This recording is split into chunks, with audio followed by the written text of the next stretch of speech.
So it's official, you're back running. Yeah. A couple weeks ago, you did your first. Well, you kind of eased into this, sort of walking. Very much so. 2 weeks of walking. Well, how many weeks since prognosis? The end of this, so it's 11 weeks and Wednesday, so 11 weeks, 3 days since symptoms onset. Since the morning I woke up the day after. Would that be 9 weeks off running? Then week 10 walking.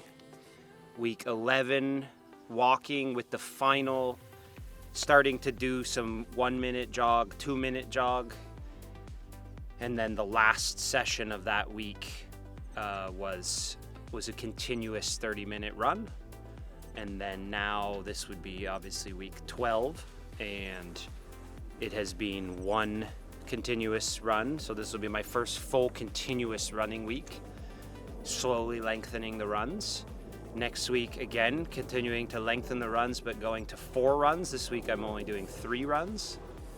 It is, unfortunate, but this is a slow prop, just a slowly loading, because it's a bone that takes a lot of stress, and so you don't want to overdo it too quick. It needs time to heal. So today's run is just 35 minutes. I'll play it by ear, 35 to 40 minutes, because we're going on the soft pack. Activated the glutes, already did my hip openers and stuff at the house. So a little bit of pavement here, and then we'll get on the soft. Good.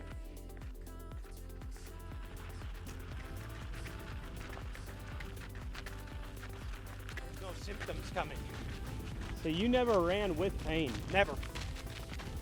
So it wasn't like you felt pain, then you're like, oh, I better back off. Nope. Which was why it was so difficult in the beginning to even understand how I got injured. But it makes sense. The way bone works, bone doesn't have any pain receptors inside, or very little. So you don't start feeling pain until the damage reaches the surface of the bone where the pain receptors are.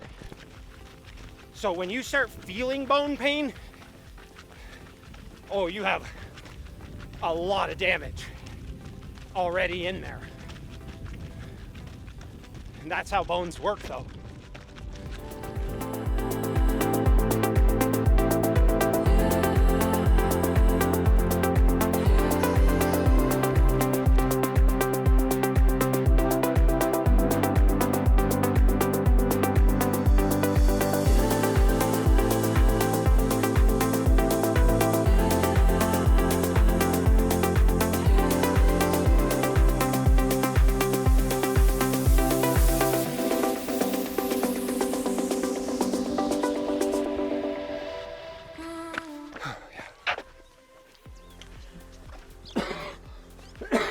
Should have brought a lactate strip. That had to have felt good. Oh, that felt great. This was a great idea to come here. You can just feel the difference on your joints. You can feel the difference. All right, let's go fuel. Oh, that was so much kinder on my sacrum. Really? That? Oh yeah. You should pretty well do everything on soft surface. Like if you use lactate and you have a sense of stuff, like you should do your intervals on soft. Like, you know what I mean? There's quite a few people that are curious on how do you get your daily calorie intake for just, I guess, without your workouts. Well, the IOC has addressed this issue. They changed the name. It used to be the female triad for a very long time. And then because it was thought to only happen, this energy availability issue was thought to only happen in women, which is ridiculous, of course.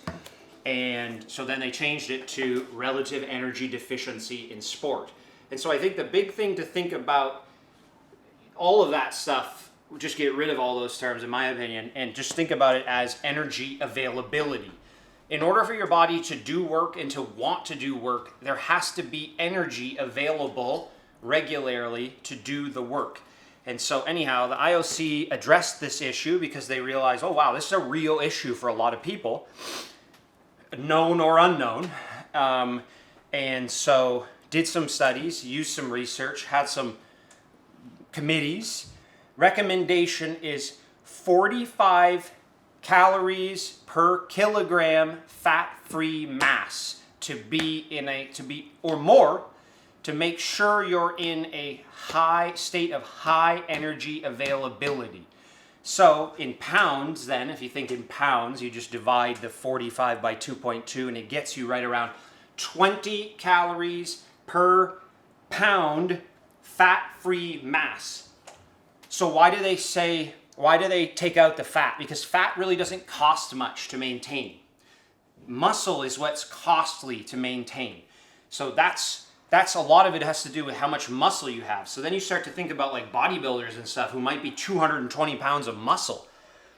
You see these bodybuilders, they don't want to do any cardio whatsoever because it'll just increase the amount they have to eat, and also they're all ready to maintain crunch the numbers on that, 220 pounds of muscle. That's like 5,000 calories a day just to maintain that body with no work. You know what I mean? That's not including any work that person does. That's them being relatively sedentary. You know what I mean? Good example would be you and me.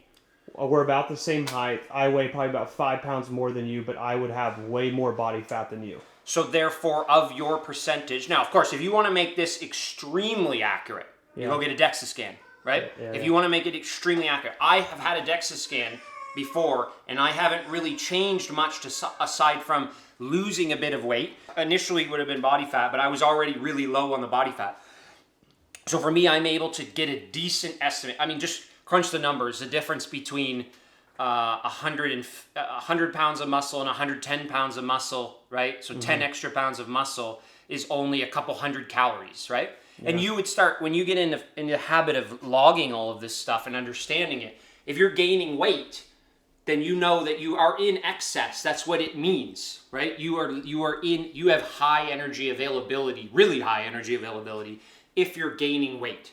If you're stagnant, well, there's a little more, let's say, nuance to stagnation, because one of the reasons why I didn't think I was having issues is because I wasn't losing weight, right?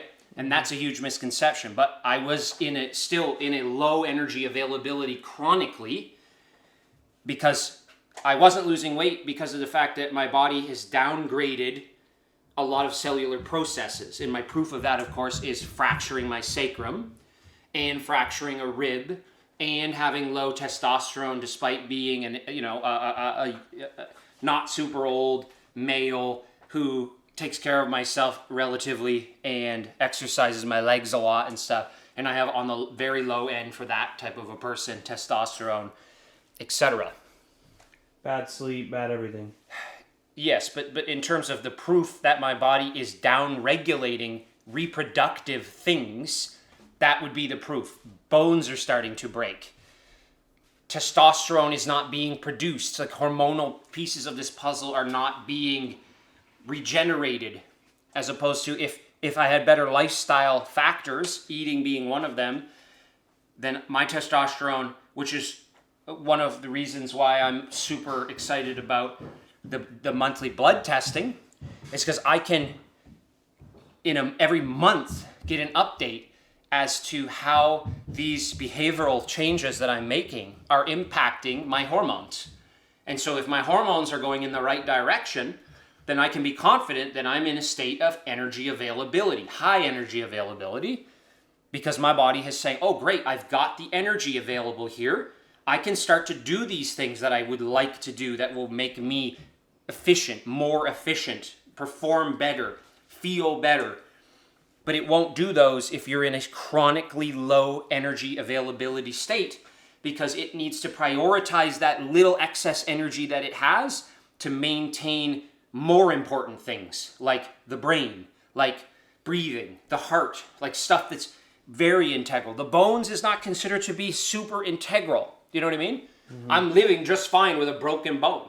In fact, you could almost make an argument that in breaking a bone, I have now gotten into a higher state of energy availability, which is what the body wanted. Do you know what I mean? Mm-hmm. And so I like to think of it more as energy availability.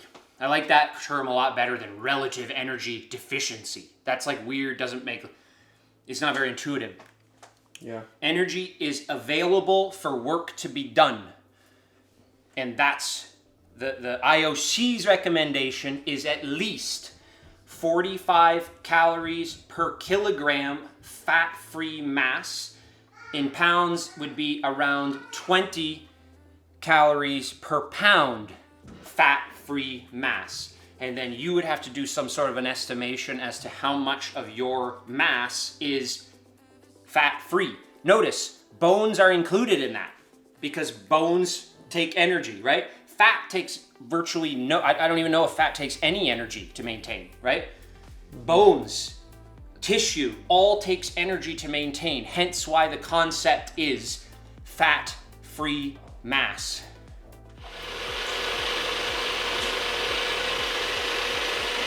What'd you do, Bubba? Legs. Nice. So, I'm knocking on 70 straight days of being in a relatively high energy availability state. And I've put on at least 12 pounds. Maybe a little bit more. Maybe even a little more, but I might want to I might want to start easing off the gas a little here. ChatGPT said don't ease off the gas though. It's not the time to ease off the gas. No. You don't say chat. You say your coach. My coach told me not to ease off the gas. And walking around the airport the other day as we were coming back from Windsor, Aaron said, dude, it might be time for a wardrobe update because you have outgrown your clothes, I think. So we gotta go. I don't wear a shirt most of the time anyway, so it doesn't really matter, only when I'm in public spaces. Even then, I wish I didn't have to wear one, but you do have to wear one. And so we're gonna go to Lululemon and do a... But we've always given you a hard time that you wear a small shirt, and now you've really outgrown that small shirt. I like my shirts to fit tight. We'll let everyone decide. We'll do some testing. We'll let the comments decide which shirt size you should wear now. Let's raise your hands in the air. Do you think you've graduated? Let's try out some mediums and some larges. I don't think we need large. Definitely don't need large. All right, mediums and smalls. Mediums is as far as I'm going.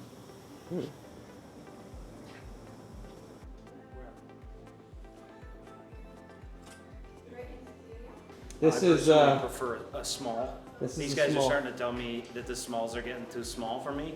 I don't think it's too I put on 12 pounds since I got injured, and I'm gonna keep it on. So All right, but raise your hands. That's always going to be a problem. All right. that's not gonna go Now away. let's see the The medium. medium, I don't think. You wouldn't choose I wouldn't that. choose that. No, it's too loose. Here's the medium. I feel I like, like the other one better. yeah, I feel like it's too.